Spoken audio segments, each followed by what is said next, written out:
신앙 고백 드리겠습니다. 전능하사 천지를 만드신 하나님 아버지를 내가 믿사오며 그 외아들 우리 주 예수 그리스도를 믿사오니 이는 성령을 잉태하사 동정녀 마리아에게 낳으시고 본디오 빌라도에게 고난을 받으사 십자가에 못 박혀 죽으시고 장사한 지 사흘 만에 죽은 자 가운데서 다시 살아나시며 하늘에 오르사 전능하신 하나님 우편에 앉아 계시다가 저리로서 산자와 죽은 자를 심판하러 오시리라. 성령을 믿사오며 거룩한 공예와 성도가 서로 교통하는 것과 죄를 사하여 주시는 것과 몸이 다시 사는 것과 영원히 사는 것을 믿사옵나이다. 아멘. 하나님 아버지 귀한 날 주셔 감사함을 드립니다. 연약하고 부족하지만 그러나 주님 말씀 의지합니다. 이 시간도 말씀하여 주셔서 새 마음 새 은혜 부어 주시옵소서. 예수님의 이름으로 기도드렸습니다. 아멘. 함께 보실 말씀 열왕기하 13장 14절에서 17절까지 말씀 보려고 합니다. 열왕기하 13장 14절에서 17절에 있는 말씀 함께 보려고 합니다. 우리 함께 말씀 보겠습니다. 엘리사가 죽을 병이 들매 이스라엘의 왕 요아스가 그에게로 내려와 자기의 얼굴에 눈물을 흘리며 이르되 내 아버지여 내 아버지여 이스라엘의 병거와 마병이여 하며 엘리사가 그에게 이르되 활과 화살들을 가져오소서 하는지라. 활과 화살들을 그에게 가져오매 또 이스라엘 왕에게 이르되 왕의 손으로 활을 잡으소서 하며 그가 손으로 잡으니 엘리사가 자기 손을 왕의 손 위에 얹고 이르되 동쪽 창을 여소서 하여 곧 열매 엘리사가 이르되 쏘소서 하는지라. 곧 쏘매 엘리사가 이르되 이는 여호와를 위한 구원의 화살 곧 아람에 대한 구원의 화살이니 왕이 아람 사람을 멸절하도록 아벡에서 치리이다 하니라. 아멘.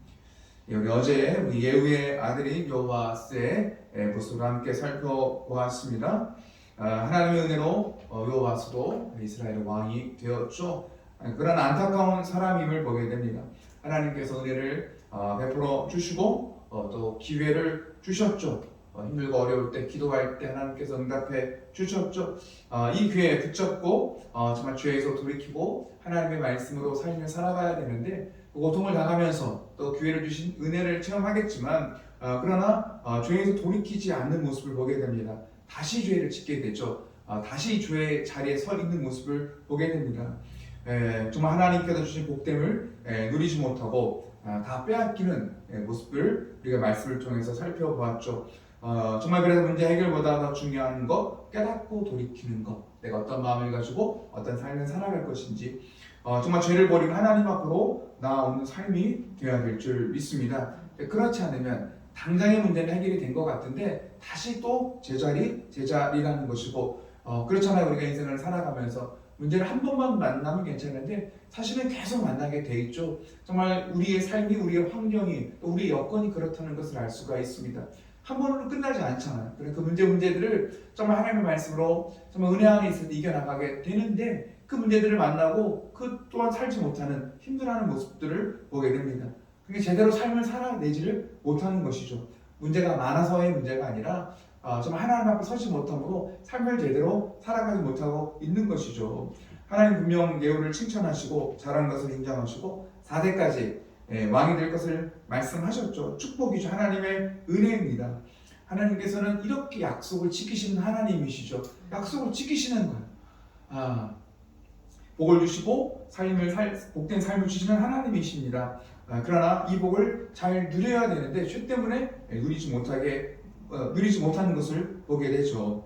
왕됨의 복을 받았는데 그 왕의 자리에서 고통을 당하는 삶을 살아가는 것을 보게 되죠. 이것이 안타깝다라는 것입니다.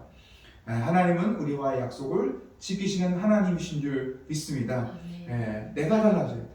내가 달라지지 않으면 복의 자리에 하나님께서 분명히 복이라고 말씀하신 그 자리임에도 불구하고 그 자리가 복이 되지 않더라고요.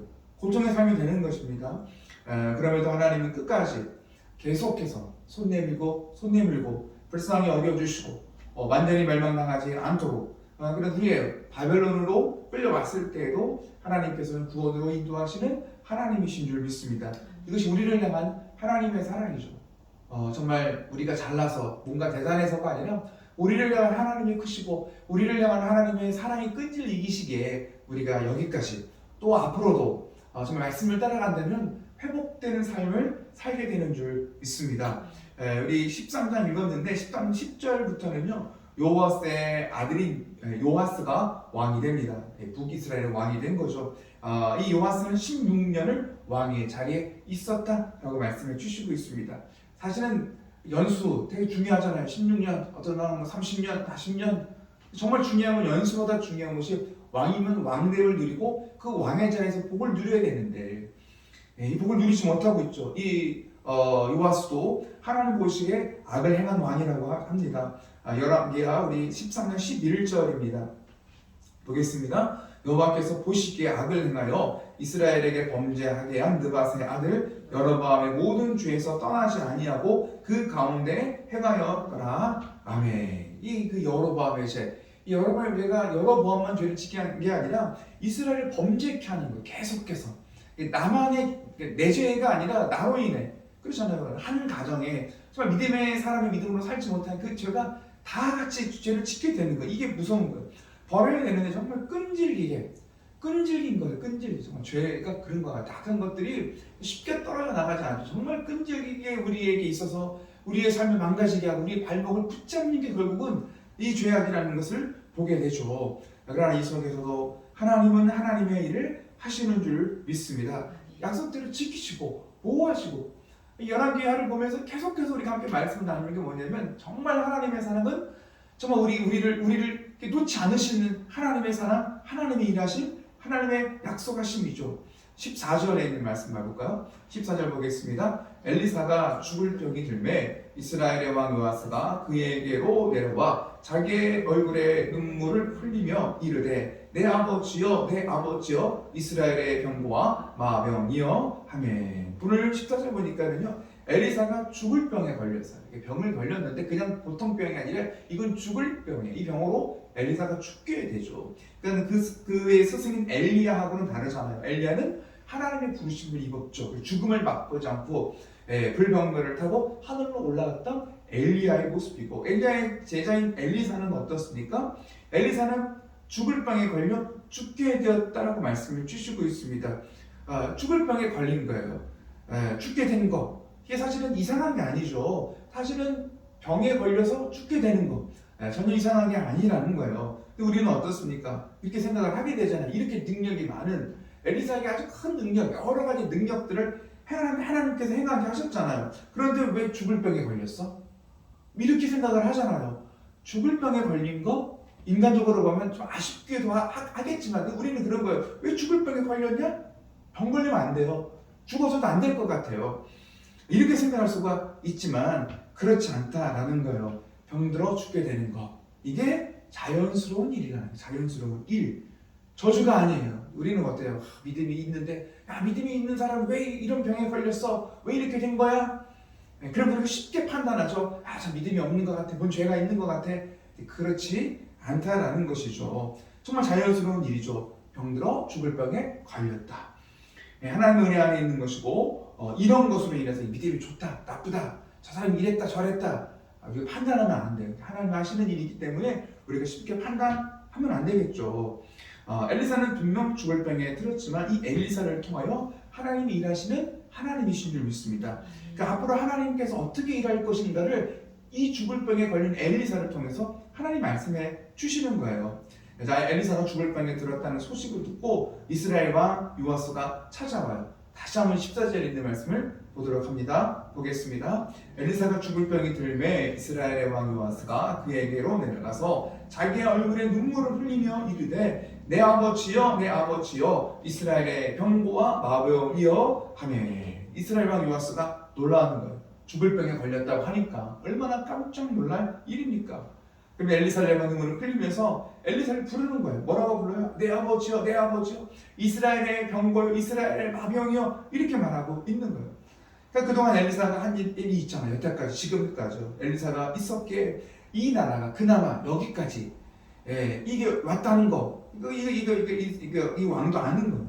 그래서 이스라엘 그 엘리사를 향해서 이스라엘의 병거 이스라엘의 마병 병과 마병을 지키는 거잖아요. 보호하는 거잖아요. 지금 엘리사가 이스라엘의 병거가 되어줘서 이스라엘의 마병이 되어줘서 이렇게 우리를 지키고 정말 이 지금까지 살게 했다라는 것입니다. 그러니까 엘리사가 했던 그 능력, 이 능력을 이 왕도 인정하게 되는 것이죠. 그러나 우리가 분명하게 알아야 될 건 이 능력, 엘리사가 능력이 아니잖아요. 엘리사가 능력이 아니죠. 그렇기 때문에 엘리사를 의지하면 안 돼요. 사람을 의지하면 안 되는 거예요. 그 사람을 의지하면 어떻게 되겠어요? 이스라엘의 병거, 이스라엘 마병, 엘리사가 지켜줬는데 엘리사가 죽으면 엘리사가 그냥 이 나라도 끝나게 되는 거잖아요. 사람을 보면 안 되잖아요. 이거 엘리사의 능력이 아니라 하나님의 능력인 줄 믿습니다. 하나님의 능력이고 하나님께서 엘리사를 통해서 하신 일이라는 거예요. 그러니까 엘리사는 이제 하나님 품으로 가죠. 병들어 죽었으니까 하나님 품에 가 있죠. 그러나 하나님은 계속해서 이스라엘을 지키시고 보호하시는 하나님이신 줄 믿습니다. 그러니까 하나님을 바라봐야 돼요. 하나님을 믿어야 되는 거죠. 이제 하나님께서 엘리사의 이 마지막 병들어 죽게 되었을 이 마지막까지 사용하셔서 이스라엘의 구원, 어떻게 하나님께서 이 이스라엘을 구원하실지에 대해서 하나님께서 이제 어떤 행위를 하게 합니다. 이 행위를 통해서 알게 하시는 거예요. 왕에게 활을 가져오게 하죠. 그리고 동쪽 창문을 열고 동쪽을 향해서 활을 쏘게 합니다. 활을 쏘고 있는 거예요. 그리고 이 노예의 의미도 말씀해 주시죠. 17절에 17절 보겠습니다. 이르되 동쪽 창을 여소서 하여 곧 열매 엘리사가 이르되 쏘소서 하는지라 곧 쏘매 엘리사가 이르되 이는 여호와를 위한 구원의 화살 곧 아람에 대한 구원의 화살이니 왕이 아람 사람을 멸절하도록 아벨에서 치리이다 하니라. 아멘. 이렇게 동쪽을 향해 쏘는 것, 그 앞으로 하나님께서 좀 이스라엘 백성들을 어떻게 구원하실지를 말씀해 주시는 일이라는 것을 알려주고 있는 거예요. 그동안 아람으로부터 굉장한 고통과 어려운 일을 당했잖아요. 근데 이제 하나님께서 이 아람의 군대를 멸절하시겠다라는 걸 이제 엘리사를 통해서 말씀하시고 약속하시는 하나님이신 줄 믿습니다. 하나님께 하시겠다라는 거예요. 하실 일을 보라는 거예요. 그러니까 왕이 할 일은 어떤 일이에요? 하나님을 믿는 일이죠. 하나님 행하신 일을 바라보고 그래서 그냥 믿을 수는 없잖아요. 죄를 버리고 하나님을 바라보는 믿음의 삶을 살아가는 거. 그러니까 교만하면 안 돼요. 나중에 어떤 승리가 왔을 때 막 승리하잖아요. 그때 교만하면 안 되잖아요. 내가 달라서, 우리가 능력이 많아서, 내가 지혜로워서, 내가 뛰어나서, 내가 이 아람 군대를 이겼다, 쳐부쉈다. 이게 교만할 일이 아니라는 거예요. 교만하면 안 되겠죠. 내 능력, 내 힘이 아님을 고백해야 되겠죠. 교만하면 어떻게 되겠어요? 교만해버리면요. 당장은 아람을 이겨서도 교만하면 크게 또 망할 일이 되는 거죠. 그래 미리 앞서 하나님께서 이제 알려주시는 건 이건 하나님이 하실 일이야. 하나님의 은혜고 하나님 하실 일을 보여주시는 거야 라는 것을 말해주고 있는 것이죠. 그리고 이번에는 화살을 잡고 땅을 치려고 합니다. 이게 하라는 거야. 행동을 하라는 거야. 왕은요 땅을 쳐야 되는데 사실 몇 번 치라고 말하지 않았잖아. 한 3번 정도 치다가 멈춰버린 거예요. 3번 치다 멈춘 거죠. 이것을 보고 엘리사가 화를 내는 거예요. 19절이에요. 19절 보겠습니다. 하나님의 사람이 노하여 이르되 왕이 6번을 칠 것이니이다. 그리하였다면 왕이 아람을 진멸하기까지 쳤으리이다. 그런데 이제는 왕이 아람을 3번만 치리이다 하니라. 아멘. 왜 3번만 치냐? 근데 그 얘기를 하는 거예요. 그러니까 6번 쳐야 되는데 6번이라는 얘기는 뒤에 나오겠지만 정말 아람이 완전히 멸망할 때까지 이게 공격을 해야 되는데 한 3번 정도만 한다라는 거예요. 물론 이게 왕이 왜 일을 시키는 거야? 왜 땅을 치라고 하지? 왜 창문을 열고 화살을 쏘라고 하지?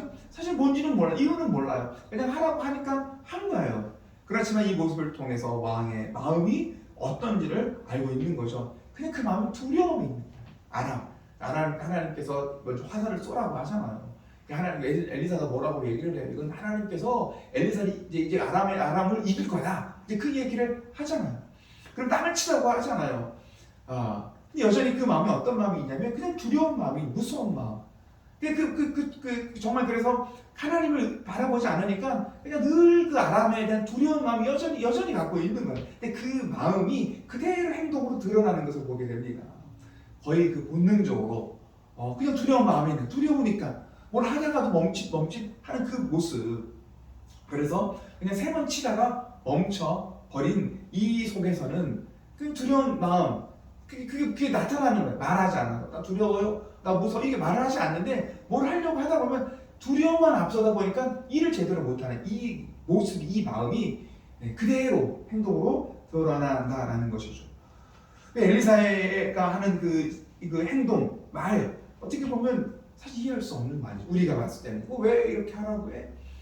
미리 답을 다 말해주고 5번 쳐야 돼. 그러면 이길 거야. 이렇게 말해주면 참 좋잖아요.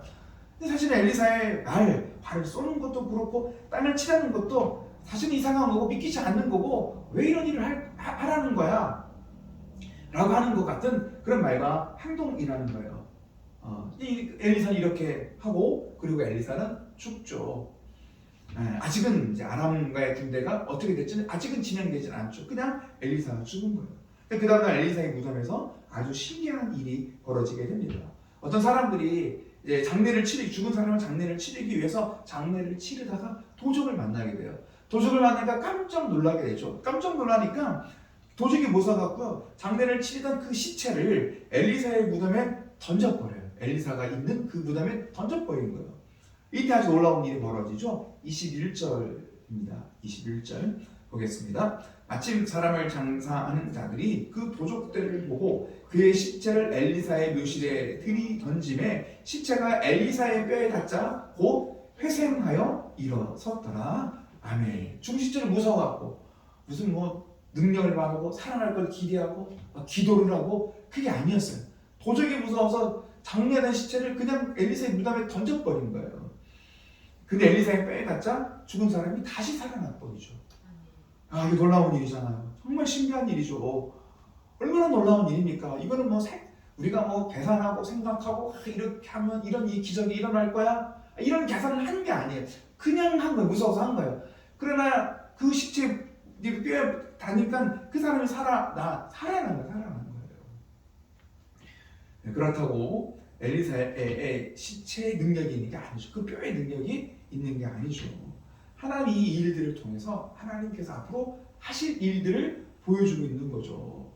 정말 생각하지 못한, 계산할 수 없는 그 일들을 하나님 행하시겠다는 거예요. 어떻게 죽은 자가 살아납니까? 그것도 죽은 자를 살려달라고 기도한 것도 아닌데 살아나는 거예요. 이 기적을 통해서 하나님께서 앞으로 하실 일, 엘리사를 통해서 한 말이 있잖아요. 행동이 있잖아요. 활을 쏘게 하고 활로 땅을 치게 하고 이 일을 통해 어떻게 보면 그게 말도 안 되는 행동이 행위인 것 같은데 엘리사가 말한 건 그 행위와 행동이 아니죠. 우리가 자꾸 행동과 어떤 행위만 거기만 집중하다 보면 똑같이 해야 될 것 같아요. 뭔가를 어떤 액션을 취하고 행동을 하고 그게 아니라 하나님 하신다는 거. 하나님을 믿으라고 말씀을 주시고 있습니다. 우리 잘못하면 그래서 어떤 행위를 해야 될 것 같아요. 뭔가를 해야 될 것 같아요. 그렇지 않아요. 하나님께서 주신 하나님을 바라보는 믿음이 우리 가운데 있기를 원합니다. 하나님 이렇게 회복할 거다. 회복할 거라는 거예요. 그것도 우리가 상상할 수 없는, 우리가 계산하지 않은 그 일 하나님 하시겠다고 말씀해 주시고 있습니다. 우리가 아니는 이 하나님을 믿는 일이죠. 정말 죽은 엘리사를 통해서도 하나님께서 하나님의 일을 말씀하시는 하나님이신 줄 믿습니다. 정말 제 가운데 망해가는 사람들을 하나님 끝까지 지키시고 보호하시는 하나님이신 줄 믿습니다. 하나님은 여전히 정말 하나님 하실 일, 하나님의 약속을 이루시는 하나님이시죠. 이 하나님을 바라보는 믿음이 있기를 원합니다. 우리가 아니면 그 약속 안에 들어가는 거예요. 하나님 품 안에 들어가는 거예요. 근데 우리는 어떻게 해요? 기도를 하는데 세상에 있는 거예요. 생각이 세상에 있고 행동이 세상에 있고 그리고 복 달라고 하는 거예요. 얼마나 미련한 일입니까? 하나님 품 안에, 하나님 약속의 말씀 안에 정말 힘써 돌이키는 우리의 믿음의 삶이 되기를 원합니다. 기도하겠습니다. 하나님 아버지 감사함을 드립니다. 주님, 연약한 우리에게 힘 주시고 정말 우리는 어떤 것을 계산할 수 없지만 우리를 향해서 약속하시고 말씀하시고 그 말씀을 이루시는 하나님이신 줄 믿습니다. 주님, 세상에 있지 않게 하시고 주의 말씀 안에 있기를 원하며 주 품 안에 거하는 우리의 믿음의 삶 되게 하여 주시옵소서. 예수님의 이름으로 기도드렸습니다. 아멘. 하늘에 계신 우리 아버지여, 이름이 거룩히 여김을 받으시오며 나라의 마옵시며 뜻이 하늘에서 이루어진 것 같이 땅에서도 이루어지리다. 오늘날 우리에게 용할 양식을 주옵시고 우리가 우리에게 죄 지은 자를 사하여 준 것 같이 우리 죄를 사하여 주옵시고 우리를 시험에 들게 하지 마옵시고 다만 악에서 구하옵소서. 내게 나라와 권세와 영광이 아버지께 영원히 있사옵나이다. 아멘.